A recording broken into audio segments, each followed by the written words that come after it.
মৃত ব্যক্তিকে স্বপ্ন দেখলে একটি ভুল কখনো করবেন না। আমরা অনেক সময় মৃত ব্যক্তিকে স্বপ্ন দেখি। অনেকের বাবা মা দুনিয়া থেকে বিদায় নিয়েছেন, অনেকের আত্মীয় স্বজন পাড়া প্রতিবেশী দুনিয়া থেকে বিদায় নিয়েছেন। আমরা তাদেরকে স্বপ্ন দেখলে অনেকে একটা ভুল কাজ করে থাকি। আগে আমরা শুনবো মৃত ব্যক্তিকে স্বপ্ন দেখলে কি কি করতে হবে এবং যে ভুল কাজটি করা যাবে না সেটা আমরা পরে শুনছি সিরিয়াল অনুযায়ী।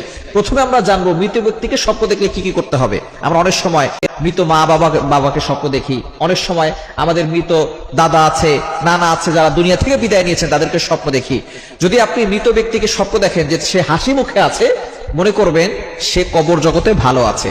আর যদি দেখেন যে মৃত ব্যক্তি সে খুব কষ্টে আছে, কান্না করছে অথবা ভয়ঙ্কর কোনো জায়গায় রয়েছে, তাহলে মনে করবেন সে খুব কষ্টে আছে।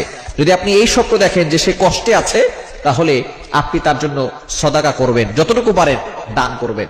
আপনি যতটুকু পারেন কোরআন তেলাওয়াত করে তার জন্য দোয়া করবেন, নফল নামাজ পড়ে তার জন্য দোয়া করবেন।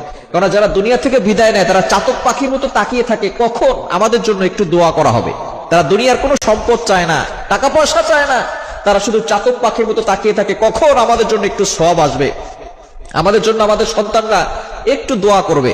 এজন্য সন্তান যারা আছে, পিতামাতা মারা গেলে এবং কোনো দাদা দাদি নাতি যদি এমন থাকে যে সে বড় আলেম হয়েছে অথবা সে কোরআন শরীফ পড়তে জানে, সে তার দাদা দাদির জন্য দোয়া করবে, সদাকা করবে, এরপরে কোরআন তেলাওয়াত করে দোয়া করবে, নফল নামাজ পড়ে দোয়া করবে। তবে আমরা একটা ভুল কাজ করে থাকি, সেটা হচ্ছে মৃত ব্যক্তিকে স্বপ্ন দেখলে মিলাদ পড়ায়, বাসার ভিতরে মিলাদ পড়ায়, বিশাল বড় অনুষ্ঠান করে, টাকা পয়সা না থাকলেও ধার করে ঋণ করে সুদে টাকা এনে তারপরে মিলাদ পড়ায় দেয়।